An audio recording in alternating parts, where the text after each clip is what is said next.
Inside a noisy helicopter, a passenger watches a peculiar video. The video explains how shamans have become modern media celebrities. A top-class shaman, Master Jijan, is interviewed but hides his face. The shaman Master Jijan lets out a strange, unsettling laugh. He bites his nails, questioning if this man is truly first class. He knows the truth. These celebrity shamans are all third-rate frauds. These shamans who only see individuals are the absolute lowest tier. They offer generic advice, spouting useless platitudes about destiny. Then there are the second-rate shamans who deal with the wealthy. These second-rate shamans gladly accept huge sums from their wealthy clients. After the payment, the client is quickly ushered out the door. She reveals her disdain, complaining about the client's cheapness and many questions. These second-rate shamans perform loud, elaborate rituals for their wealthy patrons. But he sees it for what it is, a completely second-rate performance. First-rate shamans, however, deal not with individuals, but with entire corporations. A corporate executive places a thick envelope on the table, but he knows even shamans consulting for businesses are merely. The chairman's men deliver gifts to Lady Shanye for a talisman. Lady Shanye smirks, pleased with the offering of expensive gifts. The men plead for her help, securing her a fixed monthly income. But their help is useless, as the chairman is suddenly dismissed in disgrace. The talisman cracks its power, completely shattered. When the corporation collapses, the shaman shares its disastrous fate. But the true first-rate shamans deal with the fate of Korea itself. The nation's political elite seek out a reclusive master. They beg the master shaman to save their entire political party. They plead to avoid defeat, but this is only a first-point-5-rate shaman. The master shaman invites the desperate politician into his sanctum. They enter his home, hoping his power will secure their political victory. The shaman's influence pays off, leading to a massive electoral win. These shamans gain not just money, but also incredible social prestige. But their influence is a double-edged sword, always ending in disaster. So if they're not the best, then who are the true first-rate shamans? He puts the phone down, his judgment on the shaman world now complete. He reveals that the true first-rate shamans play in a different league entirely. His gaze shifts, looking out towards the real stage for the world's elite. His gaze sharpens, fixed on the true stage of power. The helicopter cuts through the air above the sprawling city. Their destination is Yeouido, the financial heart of South Korea. It's a place where hundreds of financial companies are gathered. Fortunes worth billions are won and lost on a single prediction. To put it directly, all it takes is a tiny divine movement. A single, divine step can alter the flow of capital. This is a world where shamans are showered with billions daily. He finally steps onto the true stage of power and money. A briefcase packed with cash is presented to a financial shaman. She smirks, accepting the massive offering without a second thought. This place is the epicenter of a war, fought with money and foresight. And the financial shamans here live a life of incredible excess. Her gaze is filled with the confidence of immense power. She is the Pink Phantom, a notorious figure in Yeouido's financial world. This is an all-star match of first-rate shamans and religious figures. And now, another major player was making his move. A powerful Buddhist master arrives with his formidable disciples. They were here for the autumn baseball, a high-stakes financial war. But another unexpected player stood in the lobby, humming a strange tune. He mumbled to himself, a modern shaman with an unknown agenda. He casually calls out that he's also here for the fall baseball. The elevator ascends, taking them to the 18th floor where the war begins. And inside, a stern-faced nun with a rattling rosary joins the fray. Her followers, a horde of unsettlingly cheerful nuns, gathered at the Sajong Cultural Center. He and his companion entered the scene, their quiet steps echoing with purpose. The battle wasn't confined to one place, as more players gathered at the Olympic Stadium. He takes off his headphones, posing a rhetorical question to himself. He wonders aloud, just who is he in this world of Shaman? He smirks, promising to show everyone his true power. He disembarks from the helicopter, greeted by two corporate assistants. He walks towards them, his presence immediately commanding attention. They relay the CEO's message to proceed directly to a private lounge.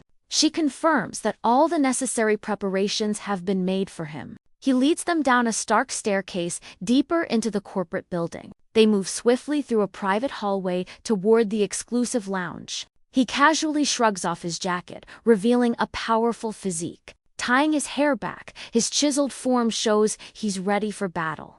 He tosses the jacket aside. The time for pleasantries is over. His body, honed to perfection, was now ready for the real battle. They finally reached the private lounge, guarded by imposing figures. He utters a single word, confirming the arrangements are in place. He begins the ritual, pouring a bag of coarse salt onto the floor. Carefully, he creates a long, unbroken line of salt across the room. Through a crack in the door, he watches his opponent's arrival. With a sudden, fluid motion, he steps into the ritual space. His rival's team had already prepared an elaborate ritual altar. The scale was immense, with a live cow and pig as sacrifices. The altar was a grand display of traditional shamanistic power, but his rival's shamans were a modern band in traditional robes. A keyboardist and drummer completed the bizarre, powerful ensemble. His assistant briefs him on their target, Ilhan Bio, whose stock is currently surging. His job is to crush the stock's momentum and reverse its course completely. He eyes his weapon, satisfied with the immense scale of the challenge ahead. He questions the true spiritual power backing this formidable financial alliance. They've hired a master shaman who served Jirisan's mountain god for 50 years. She asks if he can overcome this legendary power, but he simply scoffs. He reveals a critical weakness. Mountain gods lose power far from their domain. A smirk crosses his face, as their choice of shaman was a fatal error. In other words, their legendary shaman is completely defenseless against him here. He unleashes his own dark energy, confident he can crush them completely. His eyes narrow with cold resolve, deciding to end them for good. With a slow blink, he accepts the challenge and prepares for the slaughter. The rival's ritual begins with a deafening strike of the drum. Its powerful rhythm is meant to overwhelm any spiritual opposition. The beat escalates into a frantic, mesmerizing drum roll. A sword strikes a cymbal, releasing a piercing spiritual shriek. He bobs his head to the beat, completely unimpressed by their display. An electric guitar shreds a chaotic riff, adding to the sonic assault. He calmly steps onto the stage, ready to begin his own ritual. A brutal sacrifice is made, the cow's head a gruesome offering. Even his seasoned assistants are shocked by the bloody spectacle. The pig is sacrificed next, its blood fueling the rival's ritual. His assistant recoils, unable to withstand the immense spiritual pressure. But he calmly begins his counterattack, setting a talisman aflame. A dark, ominous smoke erupts from the single burning talisman. His power triggers the building's sprinklers, unleashing a sudden downpour. The rival's sacred altar is instantly flooded, their power extinguished. His face, splattered with blood and water, twists into a predatory grin. The market bell rings, announcing the start of the financial war he was hired for. The rival executives look up in stunned silence, their plan already falling apart. The target, Ilhan Bio, immediately feels the spiritual assault. A catastrophic drop of over 10% hits the market. He can't comprehend how their 8% gain became a massive loss. The executive clutches his head, realizing the horrifying truth of their situation. Their legendary shaman, their ace in the hole, had been utterly defeated. He had lost to the one known as the King of Death Curses. The legendary shaman of Jirisan collapses, coughing up blood and utterly broken. Back in the office, the defeated executive leaves his desk for the last time. But the King of Death Curses shows no mercy in his cold, bloody gaze. The aftermath of his victory is swift and final. He finally answers the question of his true identity. He is Qian Jisung, and this is the story of his rise to the top. His story begins long ago, living with his grandmother in a hillside slum. They ran a crumbling shrine called the Xianji, but their home was marked for demolition. A vacant property notice sealed their fate. With their home and future on the line, he got ready. At only 18, Qian Ji-sung's eyes held a cold resolve. He stepped out of the shrine, a desperate plan already in motion. He walked past the faded photographs of his family's past. His grandmother was once the region's most celebrated master shaman, but her own children betrayed her, stealing her wealth and leaving her powerless. She was left to care for him, an unwanted and burdensome grandson. Back in the present, he pushes open the door to their home. His grandmother looks up, surprised by his sudden return. She had just eaten, but the table was a complete mess. Despite the food stains on her face, she claimed she was still hungry. She pleaded for more food, her behavior growing more and more erratic.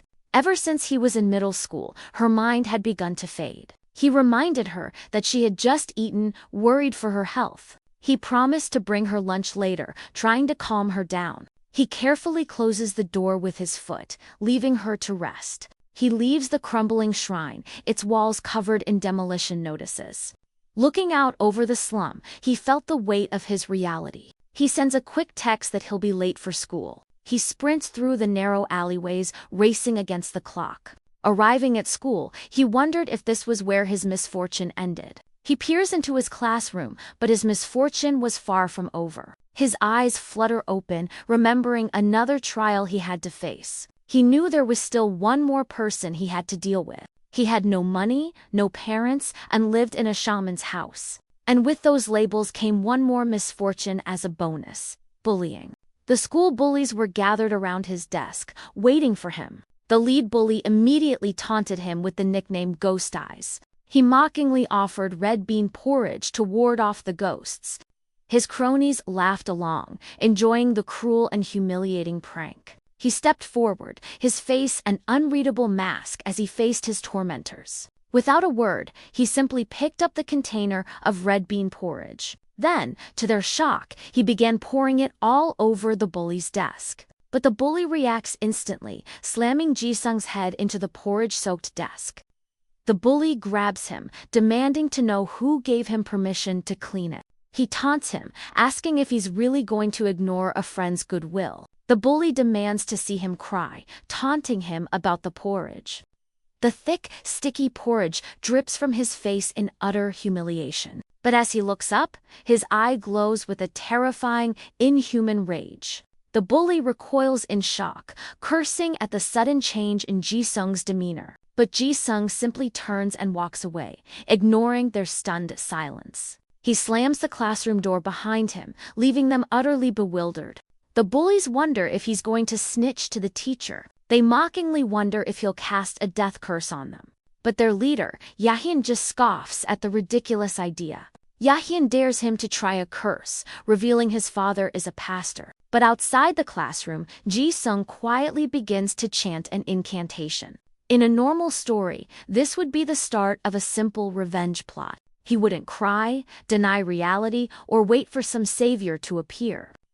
Wiping the blood from his face, his resolve only hardened. Because he had his own last resort, a final, desperate measure. He decided they had finally crossed a line he wouldn't forgive. He remembered giving his grandmother her meal just hours before. Now, he walked towards a small restaurant, his desperate plan underway. His destination wasn't a restaurant, but the city library. He sat down at a public computer, his fingers flying across the keyboard. Accessing the student activity records, he navigated to his own class lists. He clicked on the profile of his tormentor, Kim Ye. With a single click, he printed out the bully's information.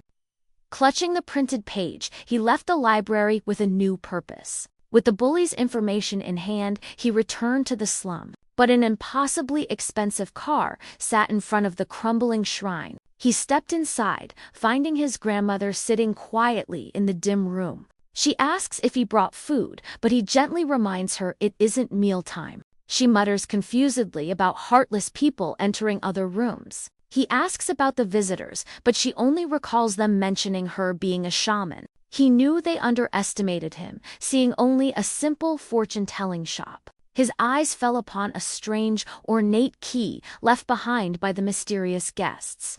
Promising her a meal, he prepared to begin the dark work he had planned. He declared that tonight's special menu would be blood sausage. He approached the door to the shrine's forbidden inner chamber. It was sealed shut by a heavy, rusted lock. He inserted the strange key left by the visitors into the ancient lock.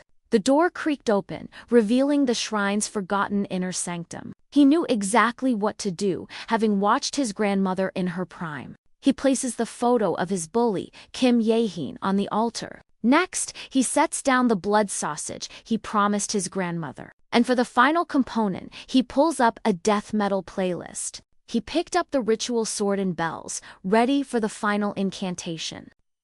Taking a deep breath, he steeled himself before the makeshift altar. He reminds us again that this is no ordinary tale of high school revenge. He declared that his tormentor had brought this curse upon himself. He shakes the bells, their rhythm matching the death metal beat. The heavy ritual blade slices through the air with a deadly purpose. The blade comes down, slicing the blood sausage in a brutal offering. As the ritual bells chimed, a strange presence lingered near the shrine. One of the mysterious visitors senses the sudden surge of dark energy. She notes the discordant sounds, recognizing the rhythm of a gut ritual. Her companion listens, his expression unreadable behind his dark sunglasses.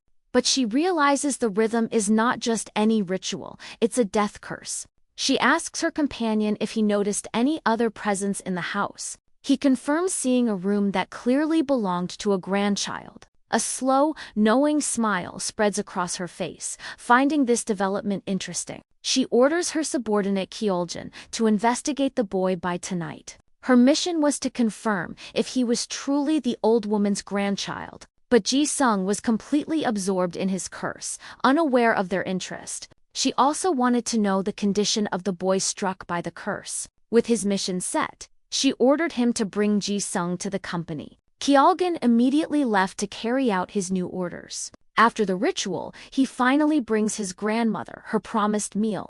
It was the very same blood sausage stir-fry used in the death curse. Meanwhile, his bullies were relaxing on the school rooftop, completely oblivious. Yehin stretches, basking in the satisfaction of a full stomach. As he enjoys his cigarette, ash sprinkles down onto his head. But his moment of peace is shattered by an insistent beeping.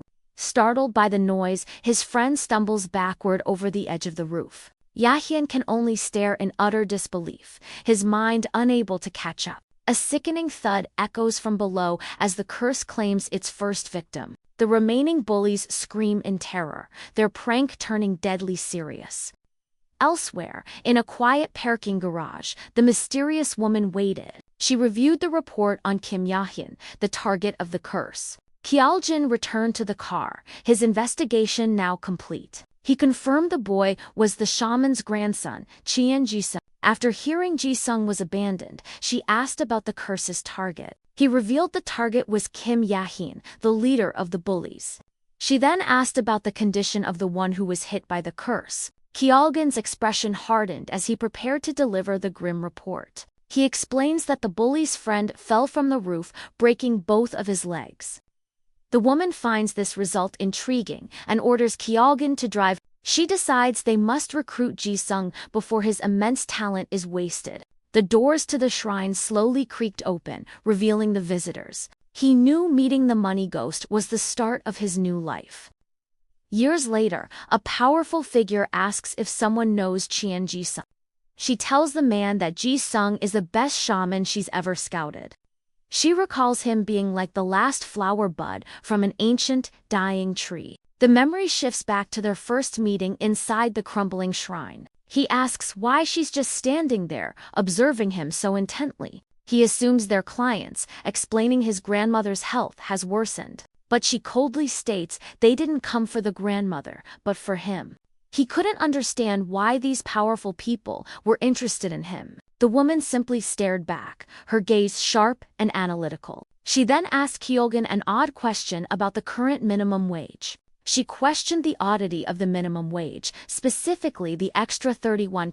She then presented him with a cashier's check for 1 million won. Ji-sung could only mutter that he didn't have any change for her. Kyoljin asks if Ji-sung has a 50,000 won bill for the change. The imposing man reaches into his pocket, searching for the cash. but the woman simply hands Ji-sung the money, saying they'll deduct it from Kyeolgen's pay. He wondered if they were just showing off their wealth in his poorhouse. He tried to dismiss them, saying he was leaving if they had no real business. But Kyeolgen's hand shot out, grabbing his wrist and stopping him cold. Kyeolgen's grip was like iron, but it was the woman who spoke next. She offered him 20 times the minimum wage to buy just 1 hour of his time. For a boy in his desperate situation, it was simply too much money to refuse. They moved outside to a small, rundown shop to continue their discussion. She complained about the lack of amenities, and he sarcastically apologized. Meanwhile, Kyeolgen stood guard nearby, waiting for his next command. The imposing man hands him a can of soda, a strange peace offering. Taking a sip, he asks what story was worth buying his time for. But her first question freezes him, asking if he performed a death curse. He was completely thrown, unsure how she could possibly know. She then stated that the bully's legs were now completely broken. Ji-sung hesitates, knowing she had the wrong target in mind. He challenges her, demanding to see any evidence of his involvement. He explains that she has no way of knowing what kind of ritual he performed. His teeth grind together, a sign of his unyielding defiance. He angrily asks if his bully's parents sent her to intimidate him, but she coolly dismisses his outburst, calling it meaningless babbling. Her calm response completely catches him off guard, silencing his rage. She tells him she doesn't care about his reasons or holding him responsible. He stammers, asking what she wants. As a predatory smile crosses her face, she points directly at him, declaring that she wants his incredible talent. She praised his ability to break legs with such a crude ritual. She imagined the immense power he could unleash with their support. But his mind was on his grandmother and their desperate situation. He firmly refuses her offer, stating he won't do that kind of work. He insists that there are certain lines that should never be crossed. But she reminds him she paid for his time, making her his employer now. She clarifies that they're not asking him to commit murder. The target of the curse she wants him to cast is an entire corporation. Ji-sung is completely baffled, questioning if she means a business. Losing her patience, she grabs him, questioning if he's being intentionally difficult. She explains that a powerful ritual can lead to a company's success and rising stock prices. And conversely, a powerful curse can utterly destroy a company's future. She explains how a powerful curse can bring an entire company to its knees. A disastrous accident, like a building collapse, suddenly strikes their operations. This manufactured disaster inevitably leads to a plummeting stock price. She explained that investment banks and asset firms employ real shamans. Their entire business model relies on the foresight of these spiritual consultants. He listened intently, realizing the true scale of this hidden financial war. She told him that first-class shamans command payments in the billions. Briefcases filled with cash were a common sight in their world, and her job was to find and recruit these powerful individuals. She reached into her suit jacket, her intentions becoming clear. She presented him with a golden business card from her company. She made her offer, telling Ji-sung to sell his talent to her. He stared at the golden card, a life-changing offer in his hands. The lesson she taught him was how to curse entire corporations. Whether any of this was morally problematic was another matter entirely. An ordinary person would have hesitated at her suspicious proposal, but hardened by poverty, he didn't have the luxury of concern. Instead, his mind was fixated on one specific phrase she had used. She spoke of payments reaching into the tens of billions of won. It was the thought of that incredible income that captured his attention. With that kind of money, he could finally get his grandmother proper care. He could finally provide his grandmother with the care she desperately needed. He could escape the endless cycle of poverty and struggle. And he could leave this crumbling neighborhood that was set for demolition. He could finally live a normal life without worrying about money for school trips. But his current reality was still a classroom full of tormentors. No, he could do more than just survive. He could live lavishly and show off. He wanted to rub his newfound success in the faces of his parents, the very same people who had abandoned him in his grandmother's arms. They had walked away from their past, never once looking back. He remembered the day they left, crying out as they disappeared from his life. The memory faded as he walked past a small, run-down neighborhood market. He let out a deep sigh, the weight of his decision pressing down on him. He turned back, his decision finally set in stone. The woman smirked, seeing he had finished weighing his options. She demanded his answer, and he agreed, admitting his need for money. He extinguished his cigarette, his old life snuffed out along with it. The woman clapped her hands, pleased that his talent was now hers. With the deal struck, she declared that it was time to go. Jisung hesitated, asking where they were headed now. She explained they needed to verify his talent before offering him a job. She then ordered Kyolgan to start the car. His first test was about to begin. She then sweetened the deal, offering 50 times the hourly wage. The price for 6 hours of his time was a staggering 3 million won.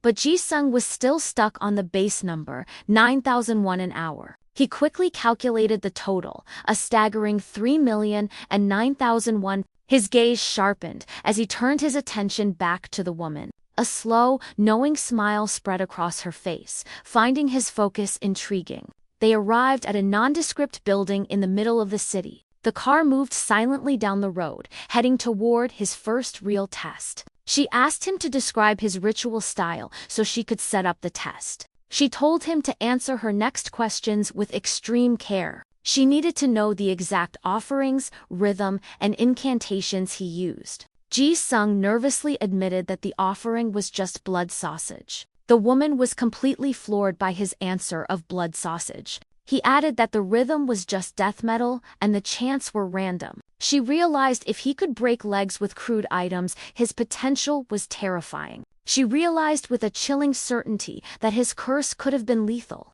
A smile spread across her face. She'd found something more amazing than she imagined. Without hesitation, she ordered Kyolgan to connect her to the preparation team. Kyolgan relayed the strange requirements for offerings, rhythm, and incantations. The call connected instantly, the team ready to prepare the bizarre ritual. She then declared that tonight they would perform a death curse ritual. She specified that since he'd never used a live sacrifice, they'd prepare a dead animal. Their first stop was a high-end butcher shop in the Majongdong market. Kyolgan clenched his fist, ready to carry out the bizarre instructions. The metal shutter of the butcher shop slowly rolls open with a loud groan. An enraged butcher appears, demanding to know why they're disturbing him. But Kyolgan simply offered him an incredible 30 million won for his trouble. Kyolgan calmly tells the stunned butcher that he'll take an entire cow. Without breaking a sweat, he hoisted the entire cow onto his shoulders.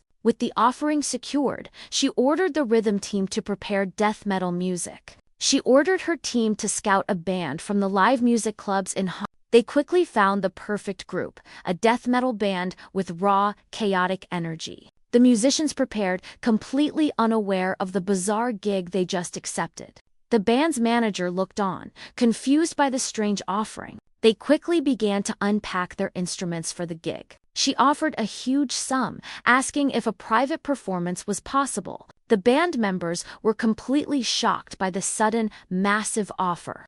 The lead singer hesitated, but the woman simply offered to double their pay. She confirmed on the phone that the rhythm section for the ritual was secured. She decided to spare no expense on the incantations for the ritual. Her next order was to retrieve a historical item from the National Museum. Her team arrived swiftly at the museum to carry out her orders. An agent emerged from the museum carrying a long, heavy case. He met another agent in the parking lot to complete the handoff. The priceless historical artifact was now safely in their possession. Inside the case were 2 ancient daggers, priceless artifacts for the ritual. The museum curator pleaded for their return, as they were a national treasure. But the agent simply told him not to worry, they always keep their promises. He hands over a bag of cash, completing the illicit deal. He confirms to the woman that the final piece has been secured. Their destination was Yoido, the heart of the financial war. They arrived at Golden Cross Investment, the company's headquarters. A hidden door slid open, revealing a secret ritual space inside. He stepped into a massive, candlelit chamber prepared just for him. He was completely overwhelmed, asking what this unbelievable place was. She calmly explained that this was the stage for his performance tonight. He stammered, realizing she meant he had to perform a death curse right now. She called his name, her voice cutting through the silence of the hall. She gave him a single, chilling order to unleash a devastating curse. The target was revealed, a company called Talk with a strange logo. She explained their business was severing ties with difficult friends. It also helped people escape from toxic bosses and workplaces. Even messy relationships with family or lovers could be cut clean. The service was designed to sever ties with burdensome relationships. You simply registered the unwanted person on the Talk app. An AI bot would then handle all the difficult conversations for you. The AI would then gently guide the relationship toward a natural end. It was a way to avoid all the unnecessary emotional drain, and it freed people from the burden of unwanted relationships. The app's AI bot was marketed as a powerful tool for cutting off relationships. It used a realistic algorithm based on millions of conversations for its service. The service promised a clean break, handling the entire process for its users. A commercial for the app begins with a jarring beep and color bars. The executive secretary, Kim Ji-gyum, presents the company's ad on a tablet. Ji-sung stares in disbelief, completely baffled by what he's watching. He questions why they're showing him an ad for a simple app for kids. She corrects his assumption, stating it's not just an app for kids. It has gained explosive popularity with Gen Z, boasting over 6.2 million subscribers. She explains that among all recently released messenger apps, its growth is unmatched. The name of this incredibly popular app is She taunts him for being a loner, but he just sarcastically apologizes. He sarcastically thanked her for this simple explanation, demanding the real reason. She reminds him that she already told him the reason when he first came in. Her eyes widened with intensity as she gave him the chilling order to curse them. She reveals their mission is to perform a death curse and tank the company's stock. And she clarifies that this isn't just a job, it's his one and only test. An assistant then presents him with an ancient ritual blade for the curse. She taunts him, saying his dumbfounded expression is quite a sight to see. He then shows them the rhythm he used, a death metal playlist on his phone. The band she hired gathers around, curious about the playlist he's showing them. The assistant clarifies that the true target is Sanj Technology, the parent company. Their stock had just skyrocketed by 33% after an incredible earnings report. He questions if a rookie like Ji-sung can break such a powerful upward trend. She explains this is the bare minimum to face Yoito's first-class shamans, but she warns him not to underestimate Ji-sung's potential. She reveals that Ji-sung's grandmother once saved her from a deadly spiritual illness. She explains that true spiritual power is hereditary, flowing through the blood. She snaps her fingers, declaring the test must begin as the night is short. Ji-sung now stands ready in ritual robes, holding the ancient blades. He wondered how one even begins to curse an entire corporation. He stood before the grand stage, the scale of the task daunting. She wondered how he would lead a ritual of this immense scale. He admitted to his new employers that he knew nothing about formal rituals. Her mind went blank, but not from shock, from something else entirely. He reminded them that he wasn't a shaman, just a high school student. He admitted his only rituals had been for personal revenge, nothing like this. But his resolve hardened, knowing he had no other choice but to succeed. His reality was a cliff's edge, and there was no room to step back. He decided to just try it, convinced it would work out somehow. He took a single step forward, his sneakers tapping on the ritual floor. His feet began to move, tapping out a frantic, improvised rhythm. The guitarist follows his lead, shredding a chaotic riff on his guitar. But he glances over, his eyes widening in shock at what he sees. He admits to himself that he knows nothing about rituals like this. But the guitarist could instinctively tell what was really going on. He realized the boy performing the ritual couldn't match the rhythm. It felt like the boy was just pretending to catch the beat. The boy couldn't even follow the simple tempo they were playing. But the keyboardist didn't care. He was just there for the paycheck. Still, the guitarist felt something was deeply wrong with the performance. She asks Kyeolgan if he's felt any chilling sensations since the ritual began. But Kyeolgan simply shakes his head, feeling absolutely no spiritual pressure. She presses him, asking if the room's temperature has even changed slightly. Her assistant pulls up the environmental controls on a tablet. It confirmed the temperature was a steady 21 degrees, completely unchanged. She turns away, concluding that the boy had failed his one and only test. She walks toward him, her footsteps echoing in the silent chamber. She passes the stunned musicians without a second glance. But as she gets closer, a strange, knowing smile spreads across her face. Without warning, she strikes him with incredible force across the face. But the blow wasn't meant to hurt, it was meant to awaken something inside him. His feet, once clumsy, now begin to move with a new, confident rhythm. He stumbles back, clutching his face, and asking what that was for. Her eyes narrow, her expression filled with a cold, calculating intensity. She furiously questioned if this pathetic talent show was worth over 3 million won.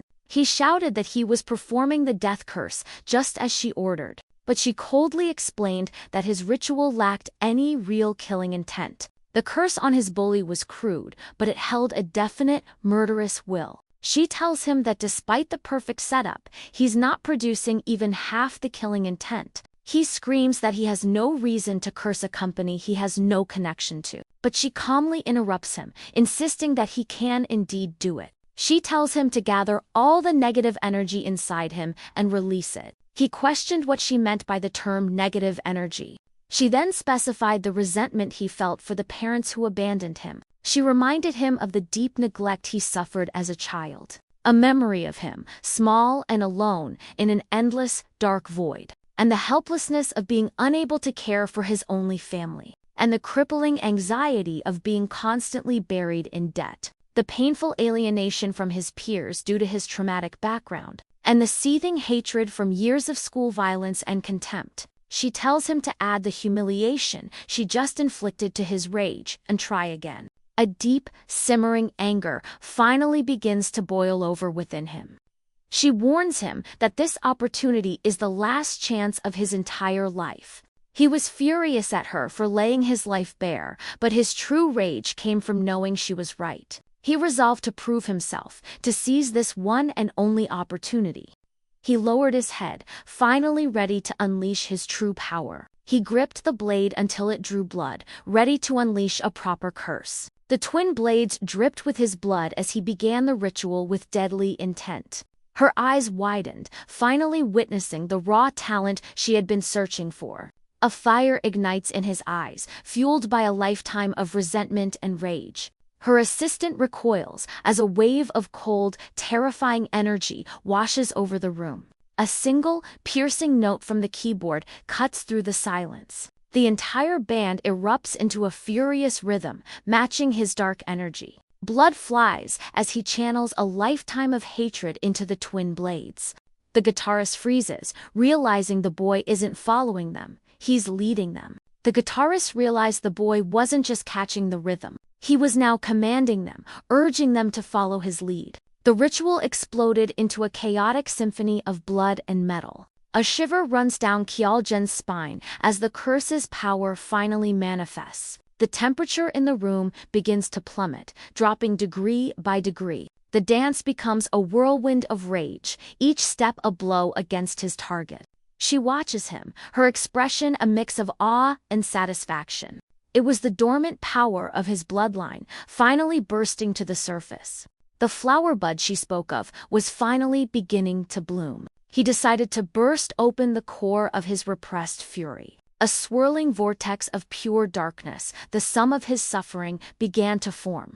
All the terrible emotions he had suppressed bloomed into a single, dark flower of rage. But the moment a flower bud bursts open is a sight few ever witness. Even the hardened Kyeolgan is visibly moved by the raw display of power. He found himself on the verge of tears, witnessing this beautiful, terrible power. Even she was moved, a single tear escaping as she watched the display. She held the dark flower of his rage, admitting it would bring anyone to tears. Her gaze fixed on the boy, finally understanding the true depth of his power.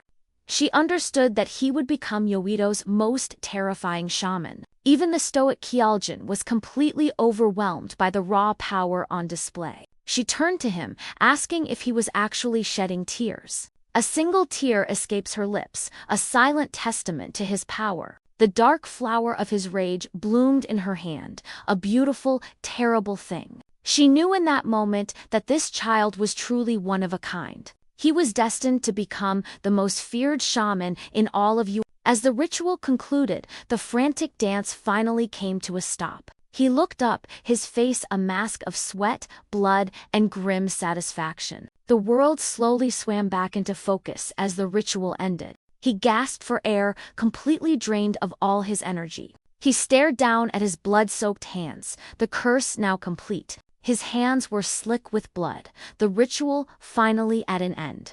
The furious energy of the curse finally began to recede. The band stared in stunned silence, their chaotic music finally ending. Through the haze of spiritual energy, she watched the boy's performance conclude. In the reflection, she saw not a high school student, but a true shaman. He blinked slowly, the blood on his face a testament to the curse's power. His vision blurred, the woman's face swam in and out of focus. His eyelids grew heavy, the world around him fading to black. With a thud, his body finally gave out, collapsing to the floor. He lay unconscious, the ritual having completely drained him of his strength. But the woman simply let out a short, satisfied breath. She turned on her heel, her test now complete. Her footsteps echoed as she walked away from his collapsed form. She knelt beside him, feeling the tremors racking his unconscious body. Even unconscious, a tear escaped, tracing a path through the blood and sweat. She reached down, her hand gently covering his own. Her touch was surprisingly gentle as she brushed the hair from his face. Kyoljin approached from behind, awaiting his next command. She notes his severe hypothermia and anemia, ordering hot packs and gauze. Without a word, Kyoljin turns to carry out her urgent commands. Her assistant orders a VIP room and tells the staff to monitor Sanj Tech. With a click, the lights to the massive ritual chamber were extinguished. A specialized cleanup crew in hazmat suits arrived to erase all traces of the ritual. The memory shifts to when she first recruited Kyoljin, offering him the same card. Her assistant began searching for Sanj technology, looking for any news. She watched over the unconscious Ji-sung, his body trembling from the ordeal. She gently tells him to stop shaking, her voice calm and steady. She praises his performance, telling him that he did well. Meanwhile, the scene shifts to Panjo Newtown in Cyanam City. This was the headquarters of Sanj Technology, the target of the curse. The lights of the office building burned brightly into the late night. Inside, a lone employee worked nervously, tapping his foot at his desk.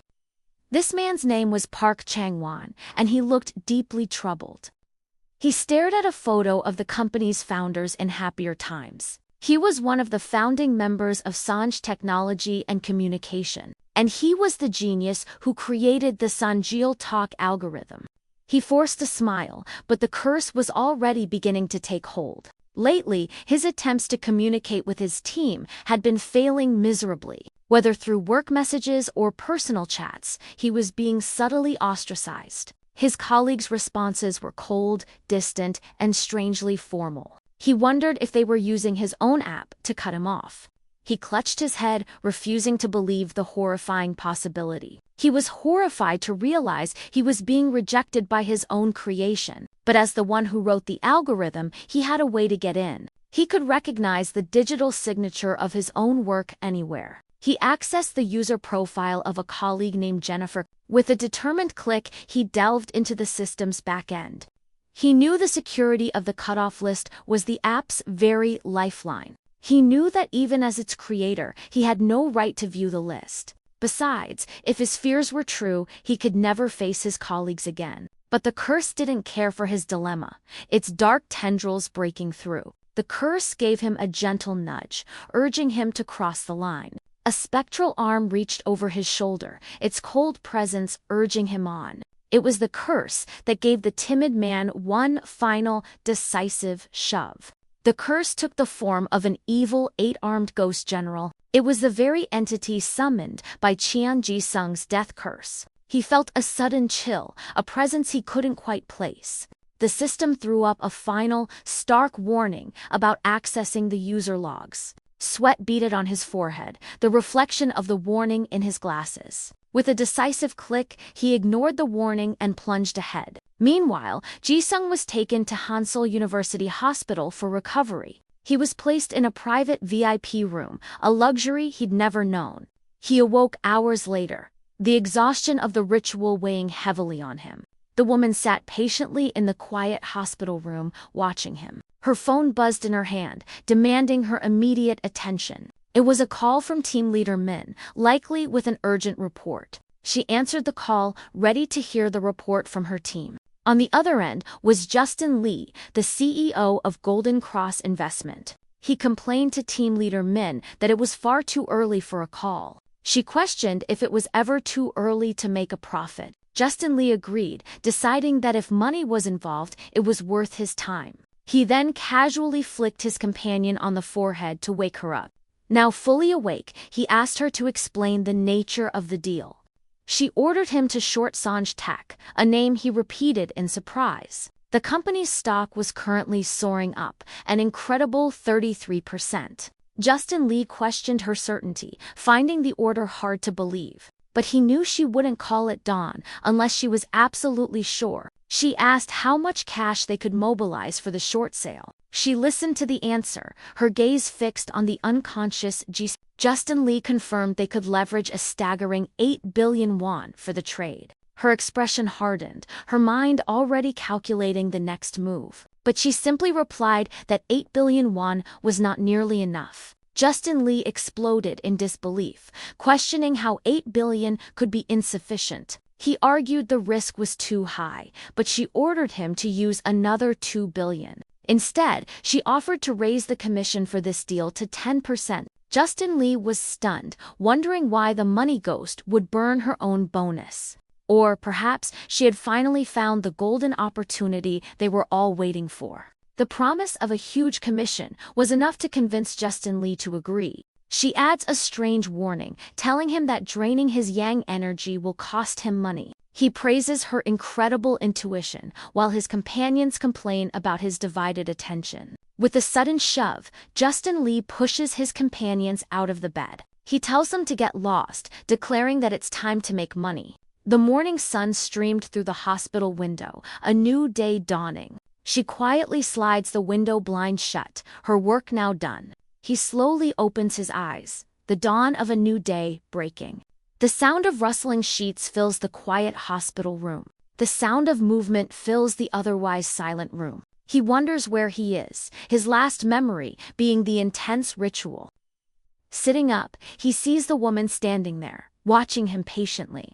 His eyes slowly focused, questioning the strange scene before him. His gaze fell upon the woman who had just stepped out of the shower. He shouted in disbelief as she casually explained she was using the VIP room's shower. She let out a small, amused smirk at his flustered reaction. She then poured a drink, asking if he knew what time it was. It was 9 o'clock, the exact moment the stock market would open. She declared that at 9 o'clock, his entire fate would be decided. With a click of the remote, she turned on the television. The screen flickered to life, showing the live opening of the stock market. But the stock ticker showed the exact opposite of their goal, a 3.2% increase. The clock ticked past 9, with no sign of the curse taking effect. The clock's hands swept forward, showing that hours had passed with no results.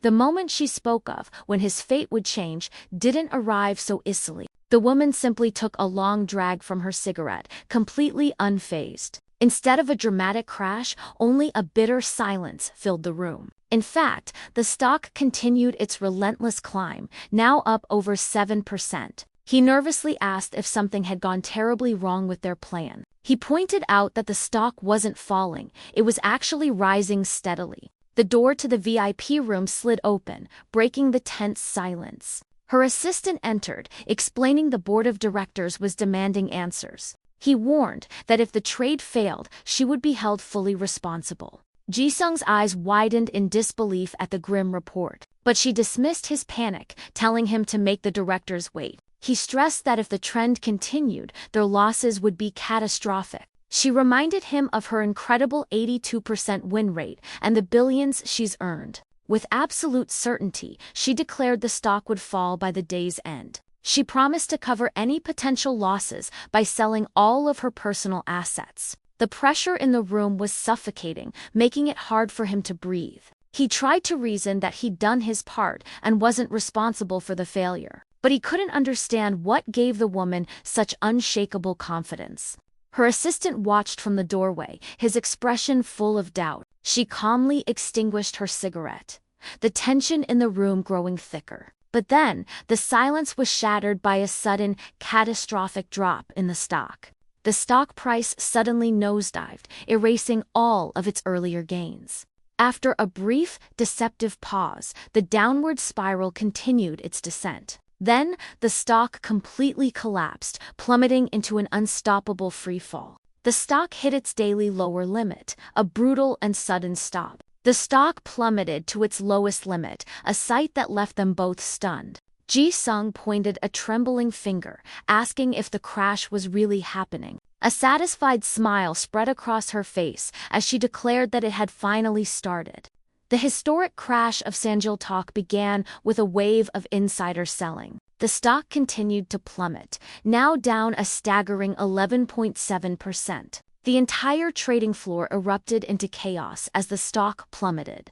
A trader screamed in disbelief, learning that insiders were dumping their shares. It made no sense for them to sell right after a record-breaking earnings report. A trader desperately tried to get his senior's attention. The truth was far more insidious. A developer created a site exposing the app's users. The entire trading floor gathered around a phone, watching the chaos unfold. The site was a simple search engine, allowing anyone to find out who cut them off. The Sanjil-tok leak became a national scandal, exposing everyone from idols to politicians. The scandal was on every phone as the public became obsessed with the drama. The developer, Park Chung-won, stood at the airport ready to disappear forever. He chose to bury Sanjil-tok with his own hands and flee the country. It was a programmer's revenge against the colleagues who had betrayed him. The leak triggered a massive exodus of Sanjil-tok's entire user base. Users frantically deleted their accounts, hoping to erase their usage history. Nearly 1 million subscribers abandoned the app on the day of the incident. With its sensitive data leaked, Sanjil-tok lost all public trust. The crash continued for 3 consecutive days, wiping out its value. The once soaring stock was now reduced to nothing but worthless paper. He watched the news, the reality of his curse finally sinking in. That was his first official job in the world of Yoido's financial warfare. He nervously asked if he had passed her one and only test. She turned back to face him, her expression hardening slightly. He was still trying to process how his curse had destroyed an entire company, but she corrected him, clarifying that it wasn't just one company. His curse had sent shockwaves, crashing the entire AI messenger sector. She held his head, declaring that he wasn't just talented, he was a monster.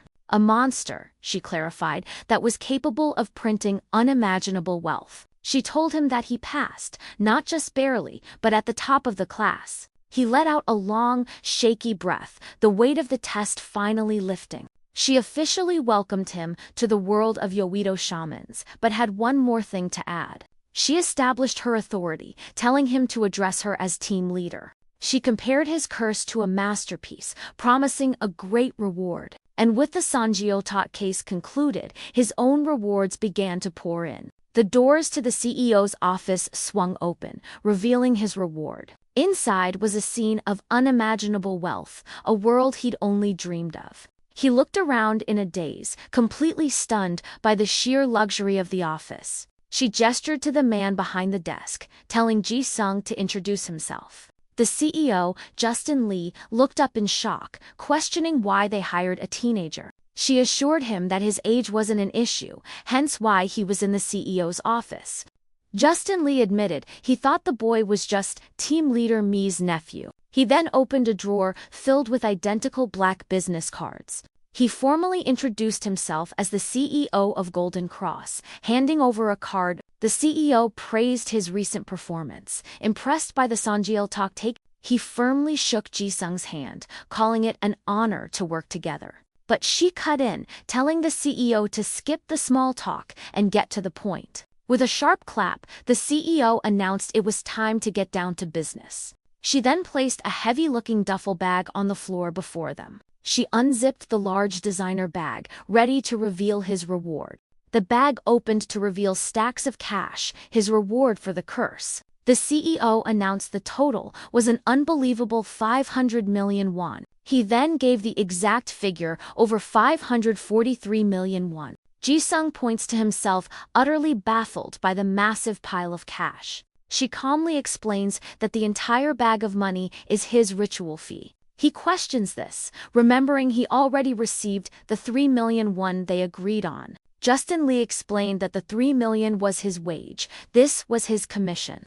She urged him to take it, calling it his legitimate share of their profits. Ji-sung was frozen in shock, struggling to grasp that the money was all his. She let out a small, amused sigh at his stunned silence.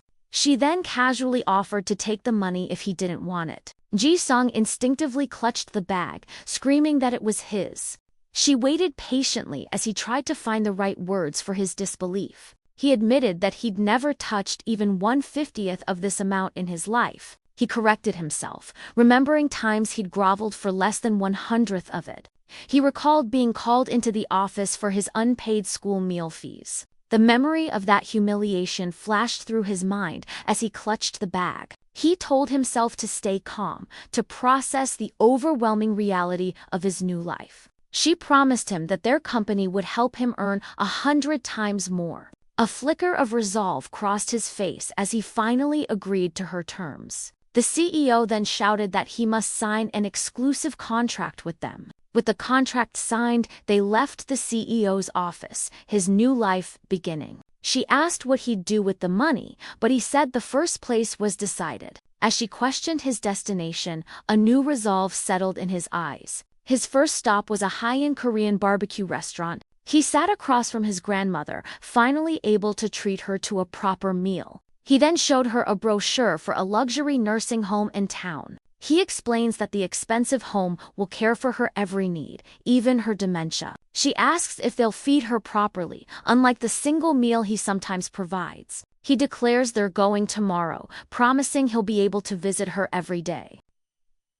His grandmother's eyes narrowed, lost in thought for a moment. She brushed off his serious words, demanding he just grilled more meat. But he insisted, promising her that her hardships were finally at an end. He told his grandmother that her days of suffering were finally over.